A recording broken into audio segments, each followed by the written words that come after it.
I suppose. Who says you're going first? Okay. You're down the bottom here. No, go on. Oh. Go on. Sorry, John. I think Jim was going first. Mervyn, in terms of James Wade, a caliber opponent, a real top drawer darts player. You know yourself, you've come across him many a times. You've had your good days against James. You've had your bad days against. Can I tell you exactly how many times we've played? Mm-hmm. That was our 50th time of playing, and I'm now 25 against 24 up with one draw. And that just summarises how close. Do your homework, Jim. Come on. Mervyn, I suppose momentum in this sort of short style games is so important, and I suppose you were able to wrestle that momentum from an early stage away from James. You got on a roll. I suppose in darts, it's like any sort of sports. When you get that momentum and you get on a roll, it's very hard to get it back for the opposing darts player, that initiative. And you finished strong. Your finishes were strong tonight as well. When you needed to close it out, you closed it out. And how happy are you with that victory, given obviously the caliber of James Wade? A tough draw on paper, but a fairly dominating win for yourself. I don't really need to say a lot. You've said it all. To be fair, yeah, I'm very pleased with the win. James is a fantastic player, fantastic opponent. Tonight, he showed, how can I put it? He showed little bits of what he's capable of, but in fairness, James was a little bit under par tonight. I was just slightly better. I suppose, Mervyn, in terms of the quick nature of this sort of a tournament as well, it's obviously form. Whoever is in form and whoever can hit form and maintain form over a short period of time. So obviously you have that win under your belt now. I suppose the games will come thick and fast. In preparation now for the next round, in terms, obviously, what's the plan in terms of regrouping and going again in terms of between now and the next opponent? I'll just make sure with David, I've got a day off tomorrow. Yep. So absolutely no darts, maybe an hour's practice and that's it. But that will be towards the end of the day tomorrow. Chill out, watch a few movies, maybe play a bit of ping pong or something in the hotel. Just chill, really. And then Thursday, get up, have your breakfast, and then prepare for my next match. Yeah, and you mentioned your next match, and there is a quality field here. There's an awful lot of top ranked guys. So every opponent from now on, like tonight, it's all quality. Every opponent is dangerous, and as you said yourself, it all about form, and whoever you meet is going to be on form as well. So starting off the next round, how important is to settle right off from the early legs, just to feel yourself in, even from those first three darts, to get into that groove right on, because you know yourself in darts, if you're chasing your darts from the offset, it's going to be a long night. We're playing a major here. There's no Muppets. Every player here deserves their space. There's no also rounds. There's no lucky players here. So every person here deserves their spot. They've earned it. So whoever I play, regardless of whether they're seeded or unseeded, they are going to be hard to beat. And I suppose, Mervyn, in terms of, we've seen there the atmosphere there tonight, and it's the unusual circumstances for everyone throughout the sort of sporting world. And I suppose in terms of that sort of extra, they say in soccer, the 12th man, in soccer, but having that crowd, that fan base behind you, not having, is that almost a sort of an anti-climax, or how do you feel in terms of, is it almost feel like practice sort of training? Do you feel that bit of added pressure even without the fans in attendance? It's new to me. As you know, I missed the match play that was played under the same circumstances we're playing here. So this is new to me.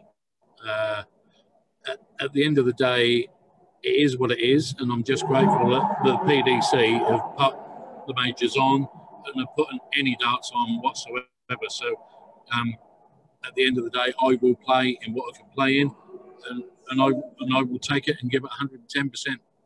Yeah, I'll let Josh come in now. So that's very nice of you. Thanks, Jim. There tonight, I suppose the second leg in both sets was crucial there tonight. The second leg, I suppose, Rob had his chances. He didn't take them. You took them. Third leg in the first set, it was emphatic. And maybe the second leg in the third set, then second leg in the second set was very decisive as well in the game. Rob had one or two of the chances. You punished him. And then likewise, you followed up with the last leg. Probably you would have liked to have closed it out a bit earlier. You had chances to close it out that bit earlier in the final leg. But the second leg in both was crucial there tonight. Yeah, I mean, I think the first set I could have had that wrapped up 3-0. You know, second set, a bit different. You know, had the break. Rob missed a lot of darts to start off with, and I started following suit. You know, with the first set, I was hitting a double within the first 2 darts. When you do that, you're going to be hard to beat. You know, if you hit that double first, second dart, treble, single, you know, you're on the scoring board, puts pressure on, you know. But Rob himself, he's like me, you know, he scores well, but doubles can kill us off now and again. Yeah, and I suppose, Gary, in the defining legs, those third legs, you got off very strong. You came out with big sort of breaks in the first set, in the third leg, and in the finals set as well.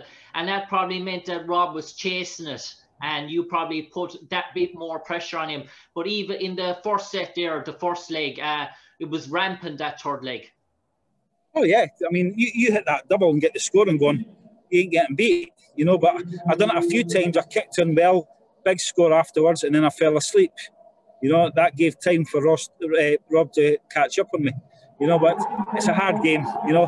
The only pity is we're not in Dublin playing this at the City West. And lastly, that is my last question for you, Gary. I'm coming from Ireland here as well. And speaking about that, the City West in Dublin, how much you miss the Irish atmosphere, the fan base, the Irish sort of crowd there this weekend? It must be one of the most wonderful experiences for you in the calendar each year, going to Dublin and the City West. Do you miss it? I spend many, many months a year across in Ireland, Dublin, Belfast, all around the country, doing exhibitions and playing in, you know, the City West, you know, we've got Paddy and we've got Kieran. Is it Kieran? Kieran the chef. You know, we've been going there years. Great laugh, you know. I wouldn't do exhibitions in Ireland if I didn't have as you say across it, it's a good crack. You know, we have a good laugh. Always have a great time. And yeah, to catch up with all the boys across there, you know, we're missing a lot this year. Yeah, that's it for me, Gary. We miss you here in Dublin as well. And no hope, please God, we'll have you back here again next year. Speaking to Gary Anderson, who won the previous sort of round. And I was in corner of my eye, I was just watching the first set, and you were flying through it at rapid pace. We're just sort of wondering, would we be finished talking to Gary Anderson in time? Would you be waiting in line for us here? That first set, you came out with a blistering sort of pace. And do you feel setting a high standard in the first set, was it inevitable that the second set would be more tricky for you? Yeah, the second set, I only can blame myself for that because I started missing doubles and I shouldn't put myself in the position that them darts on double 12, I never should miss them. But if you miss them, if you give them a finger, they take your whole hand, and people know that. And we all know where we come from. We all know where we stand. And I know I was in good form on that stage, but you still have to do it. And it takes some doing to progress what I did. But yeah, I'm still in. That's the only thing what counts. I suppose, Michael, in terms of that, is it good to really have things to work on going into the next round? I suppose you could have come through that if you carried on the first form in the first set, a sort of a flawless sort of victory. But now you realise as well that probably as well you had perfection in an awful lot of the first set, and probably there's things to work on and improve to get better as well. Yeah, of course, but there's a lot to improve because I only played 99 average, and I know I have to do better in the next round because I'm going to play Devon and he might throw 105 average. You never know, so you need to make sure you're prepared for everything in life. So yeah, I'm going to work hard on my game and I'll make sure I'm going to be ready for the next game. I suppose, Michael, lastly, coming here from Ireland as well, you're used to playing in Dublin. You love the atmosphere. The Irish fans love you here in Ireland. They come each year, a rapturous sort of support. Does it feel a bit eerie and different not being in Dublin this time around? And do you miss the Irish support and fan base? It feels really different. I think it's not in my favour because the Irish crowd, they are most of the time on my side. And I like to play. I like to play in Ireland, but things are really different at the moment with the COVID thing and everything. What can you do? I don't want to say thank you to all the Irish fans for the last few years, but hopefully be back next year. We look forward to seeing you, Michael. Take care. Sort of comfortable victory for you tonight. You were very much in your element. Were you expecting a much tougher battle?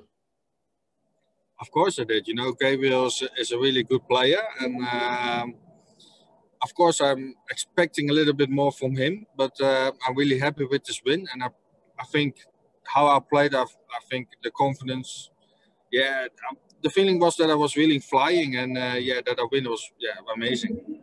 Yeah, and I suppose, Jeffrey, 2 confident wins. You're putting a back-to-back performances together, and probably consistency is the key word. And you've been consistent in your opening 2-round victories. But if you're dare to say, would you have liked harder challenges going into the next round? Some of your competitors have been really put to the test and have just barely got through. You've been very comfortable getting through. It could be, you know, if I'm playing next, maybe Grand Prix or Kim Harwich, you know, it's also the quarterfinals, so it will be a lot of more pressure as well. And yeah, you know, we'll see what happens next, and you know, we'll see what happens will be the next opponent. And you know, the confidence what I get after this game, it's really high, and you know, we'll see what happens. And I suppose, Jeffrey, you are in bonus sort of territory because 2 weeks ago you probably didn't expect to be here. So everything is a real sort of bonus now. And did you feel relaxed from day one since you've entered this competition? Because obviously you probably came in at last notice, so you didn't really probably have much expectations. It was just take it game by game, I imagine. Of course, you know, in the first thing of all, you know, I didn't expect to be here, and then I got a phone call on Tuesday, and yeah, that gave me goosebumps, you know. And then getting over here really quick, getting the positive test of COVID, and yeah, you know, because I didn't expect to be here, you can play free, so you don't expect a lot of yourself, and I think that's really good for me. Yeah. And lastly, for me, Jeffrey, coming from Ireland here, you'd have memories playing in Dublin in the City West. And I suppose, how is it a different feel? You're playing in Coventry this weekend in front of no crowds. I know your form is great, but do you still miss the atmosphere of the Irish crowds? Of course, I miss it. You know, the Irish crowd's really, really wonderful. You know, when Raymond played the World Grand Prix, I was sitting in the audience, and they were amazing, you know, and I really miss that. And yeah, of course, I think we all miss the atmosphere, and hopefully we're getting really the crowd back soon. Yeah, so Jeffrey, we'll definitely see you in the City West next year for next year's tournament. Yeah, definitely. Best of luck, Jeffrey. Take care. Yes. You're back, I suppose. In terms of that was emphatic there tonight. I mean, you didn't give Michael a sniff at any stage of the game, any leg. Michael was always under pressure, and it was relentless in terms of you finishing off Michael Van Gerwen. How important is that in terms of Michael? We know about his comeback powers as well, to just always, anytime he got a sense of belief, just to kill it automatically, just not let Michael Van Gerwen get in a roll. Yeah, you know, he got himself back in that second set, but he missed a few darts at double, but I was relentless. I did not ease up on him one bit. I just kept hammering him, and I just didn't let up. That was the key to beating Michael tonight. Showing him I wasn't scared of him, and just putting him under pressure every single leg. Yeah, and I suppose, Simon, in terms of that performance, I suppose it was flawless. Is there, after a performance like that, where do you go in terms of self-evaluating yourself? Because you're probably looking at that there tonight and saying that's ticked all the boxes, that's 10 out of 10. But I suppose in every performer and every athlete, they always want to find something to do better. What could you possibly do better? You know what? That was a 10 out of 10 tonight, and I don't think I could actually do anything better. I mean, I started every single leg with first or second dart. I just put him under pressure. You know, there's a couple of loose darts here and there, but that was pretty flawless, that game. I mean, yeah, there wasn't many bad darts in that match. It was all good, aggressive, positive darts, and that's how you win matches. Yeah, and I suppose in terms of the semi-final now, just looking ahead, your opponent, obviously, you have an awful lot of experience playing in big competitions. You're used to being in the semi-final. This is going to be a new experience. He mightn't think he's very confident, Dirk, on how he's playing. But in terms of the early first set, how important is it for you to not maybe let Dirk settle into it and get on that sort of roll from the first step and make him sort of feel the pressure of what is probably the biggest match of his career? Yeah, I mean, Dirk's playing amazing. He's just beat one of the best players in the world. I need to put him under pressure as well. And there's no way I'm ever going to take this man lightly, because he's got something good about his game. He's a very, very consistent, aggressive dart player as well. So I'm not going to think too much about it. I'm just going to try and stick with my match, be aggressive and play the best I can against him. Yeah, and I suppose, Simon, it's probably a semi-final at the start of the tournament that no one would have predicted. And I suppose in terms of that, if people looked at the draw, they would say, yeah, Gary Anderson, Michael Vergerwen, that's probably a predictable enough sort of semi-final. But both you guys are there on merit now. The opportunity knocks and opportunity awaits for the winner. And it's just about really grabbing it by both two hands and not letting it go. Yeah, that's all you can do. You just play one match at a time. Yeah, the big guns have gone out now, and you know, me and Dirk have put two of the best players out now, and we're going to have a great game, I think. You know, we're just going to have to play hard and not relent. You know, it's just going to be tough. And I suppose, lastly, for you, Simon, if you were going to go on and win this tournament, I suppose in terms of writing an autobiography in a year's time, would you just dedicate a full book to this tournament in terms of the stories that you probably have to tell about this weekend? I could do, but yeah, we'll just see how things go. I'm not thinking too far ahead. I'm just concentrating on one match at a time now, and I'm going to go up there and try my heart out every single dart I throw. Yeah. Simon, best of luck in the semi-final. Thank you. Cheers. More probably the performance of round one for you, highlight encounter. I suppose there this evening you must have felt you must have used 8 of your 9 lives in order to still be here in this sort of tournament there this evening. But obviously you've had that sort of blip there tonight. You got through it, and you'll be looking to carry the form from round one now into the quarterfinal. Yeah,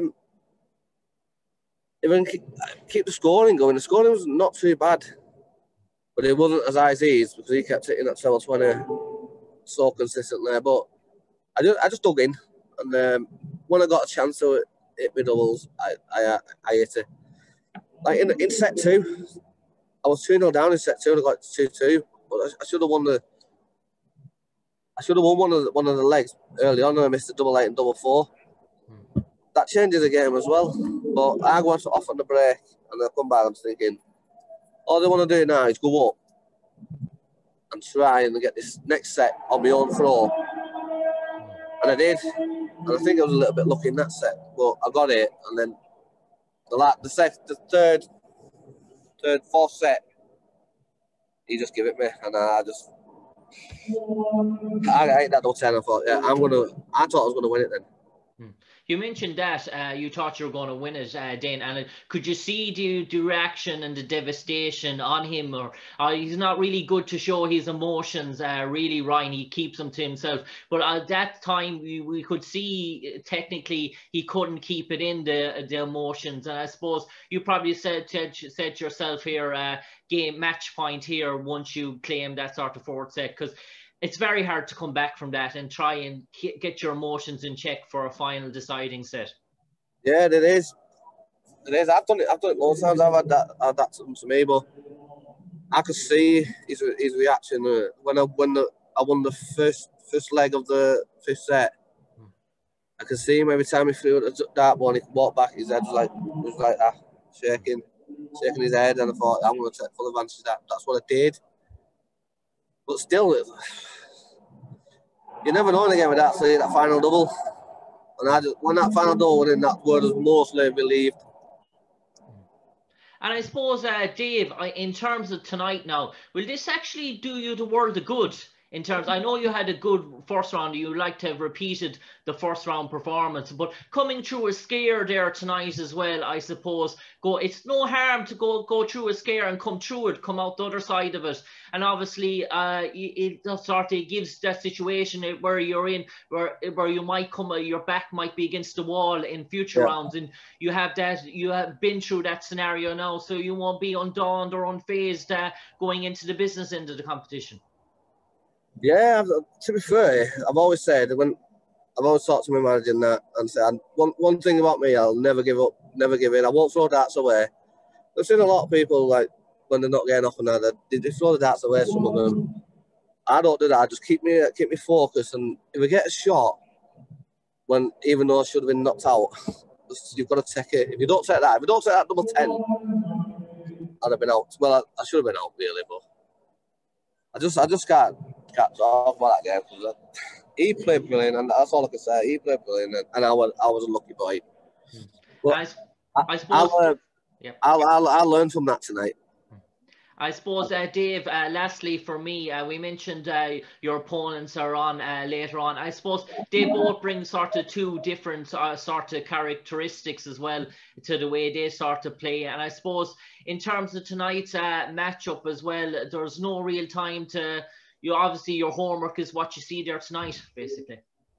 Yeah, I'm going to watch the game because it's two great dart players playing darts tonight, them two, Joe and Johnny.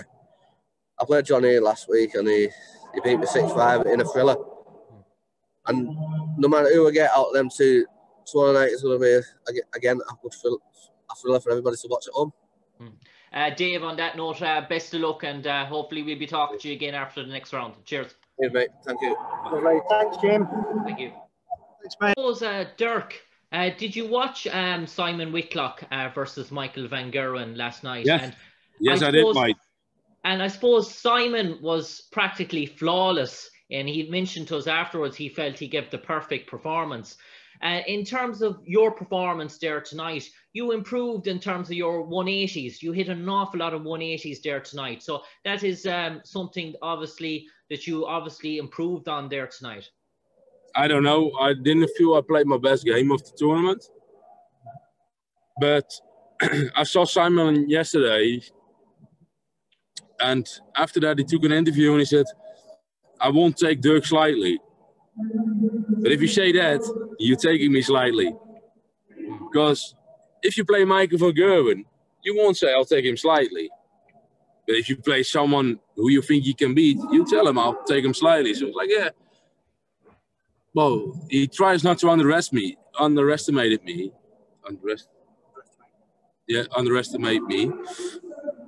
But if you tell him, I'll try, I won't underestimate him, you're doing it already. Because otherwise you don't have to tell. Because if you play Michael Van Gerwen, you don't have to say, I won't underestimate Michael Van Gerwen.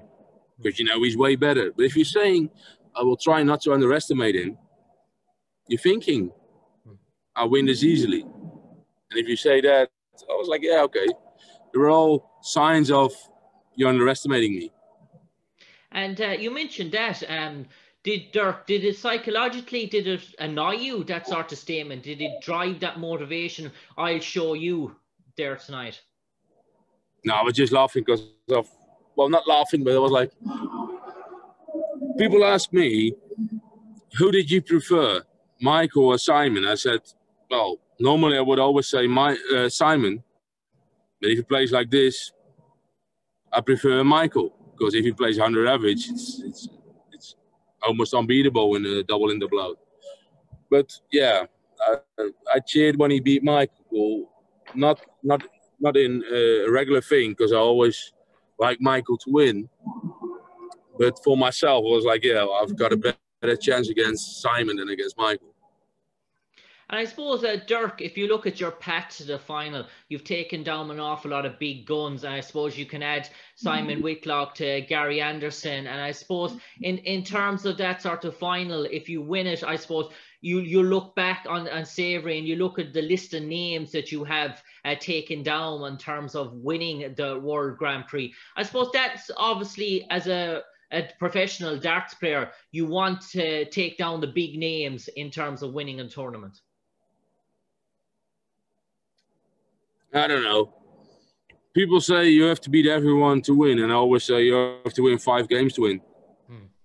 And sometimes people say, yeah, you won because you didn't play the other player. And I say, yeah, well, I beat the guy who beat him. So I'm better than the guy who beat him. So yeah, I don't mind whoever you play. The only thing you can't do anything about is the opponent you play, because you can't do anything about him beating a better player or a worse player. You just play the guy you play, and people can say you're lucky because you have an easy draw, and the easy draw might be happened because an easy draw beat a very good player. So why is it an easy draw then? And I suppose lastly for me, Dirk, I suppose an interesting question. What's going to be your daily routine now of the final, from when you get up in terms of what you eat and maybe going for a walk to relax? And what is going to be your sort of routine in the lead up, maybe 2 hours or 3 hours before the final? Well, I got a knee injury, so I'll be asking for some ice, go into bed, put ice on my knee, and hopefully it will be all right tomorrow. And yeah, for the rest, it will be the same as every day. Cheers, Dirk, and best of luck. Thank you, mate. For the other player and take them for granted and think it's going to be an easy game, then you're just going to fall. You're going to trip up somewhere along the line in the game. And yeah, I was confident I was going to win, but I was never taking anything for granted. All right, cheers, Gavin. Gerwin, I suppose in the third set there was a sort of a comical moment where an insect or something, Dirk was sort of rubbing his shoe off the carpet or something, and there was a bit of reaction. Can you tell us what happened there? Was there a bit of banter between you? No, I think he was like 300 points behind anyway, but I think a fly ended up on his arm and he smacked it, fell on the floor, and then he was just shoving it off, and we just grinned at each other, and that's basically it. And his form picked up after that incident with the fly as well. He began to get on a bit of a roll there as well after you were so dominant in the opening 2 sets. Yeah, he started flying. No, but yeah, I don't know. I was 4-1 up, and I was missing doubles going in and giving him opportunities, and then he's going to get a bit more confident, which he was. But yeah, I sort of slipped up, eased off the gas, and let him back into the game a little bit. And Gerwin, we were speaking to you last night and you mentioned about that start was going to be crucial there in the final experience. He was a fast starter all through the previous rounds and getting off the quick start. And once you got ahead there, it meant he had to chase you. And that's always a sort of advantage for a guy probably in the biggest game. Having to chase down the opponent is an awful lot harder. Yeah, exactly. That was my aim, to get out the blocks, try and get a set or two in front and make him think, put him under pressure. And I think I did most of that game until I was 4-1 up, and then sort of started thinking about the winning line myself and let him back in. And Gerwin, for you, it's been the icing on the cake in terms of the tournament. It's been what you aspired for. But do you think this is not the last we've seen of Dirk? Do you think he'll come again after this breakout tournament for him?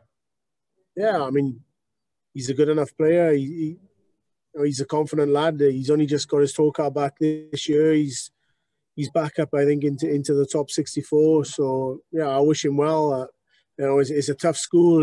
Not everybody can do it, and yeah, I think he's in the Grand Slam now in a couple of weeks' time. So hopefully he has a good run there. But you know, if he plays me, I think it's going to be the same result. And I suppose, Gerwin, lastly for me, will you look back on this tournament and will you see that decisive leg against Dave Chisnell, the sort of winning of the tournament for you? Is that where you thought the tournament was won for you this week, that decisive leg against Chizzy? No, not really. I mean, every round is crucial. I think I played really well against Kim. I had to put him under pressure. Yeah, it was points in the Chizzy game that I was up against there and I could have lost. And obviously he had 2 or 3 darts to beat me. But I sort of bombed opportunities in that game as well. I was lucky to come through that one, and yeah, I'm happy to get over the win line this one. Many congratulations, Gerwin, on a really deserved